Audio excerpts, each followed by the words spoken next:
Okay, now we're going to find the area of a trapezoid. And if you remember in class, what we did was I gave you all a cutout of a trapezoid, and I talked about the parts of the trapezoid.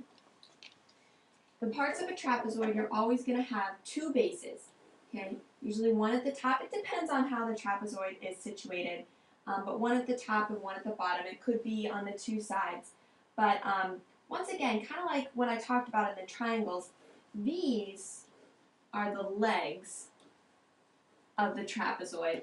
And the way you can tell where your base is the height always connects the two bases. Okay, and once again, that height is indicated by that dashed line. And the height will always touch your two bases. So that's how you can always tell where your bases are in your trapezoid. Sorry, for some reason my smartboard's not working. Okay, in class, what I had you guys do, similar to the triangle and to the parallelogram, I had you cut it in half, and so the two bases are cut in half, the height's cut in half. So the trapezoid is divided horizontally into two. What we did was we took that top off, and just like the other shapes, we rotated it until it formed a parallelogram. Okay, and if you notice at the bottom of this parallelogram, we have two bases. We have our base 1, which was at the top up here, but it got rotated all the way down here. And then this base 2, that hasn't moved, that stayed the same. Okay, and right here, this is half of our height is right there. Okay, so just a couple things to notice there, that our bases are now, the two bases are now forming the one whole bottom of the parallelogram there.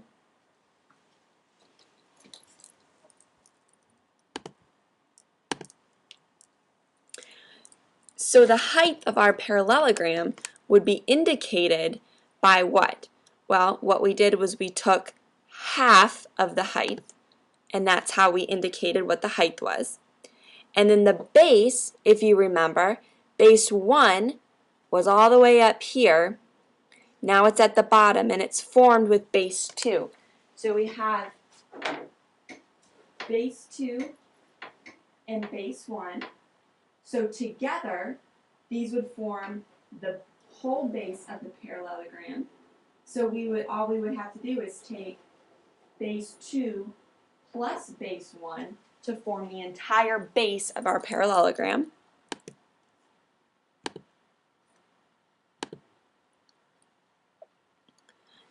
So for this parallelogram, what we formed through our trapezoid, how would we represent the area of this parallelogram? Well, this is kind of in the way of it. I'm sorry. All we would have to do is we took half of the height and we're multiplying it by the sum of our two bases down here, base 1 and base 2. So I'm looking here at this third one, and that is the area of our trapezoid. Sorry, let me go back.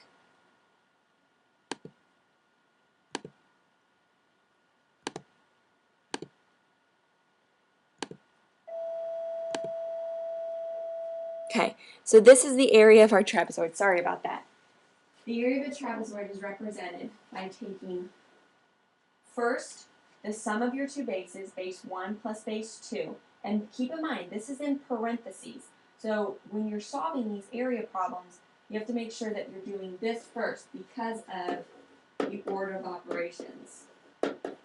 Pendes. Okay, that's important when we talk about the area of a trapezoid. So you find the sum of your two bases, you multiply that by your height, and then you're going to want to divide that by 2. And that would be how you would find the area of a trapezoid.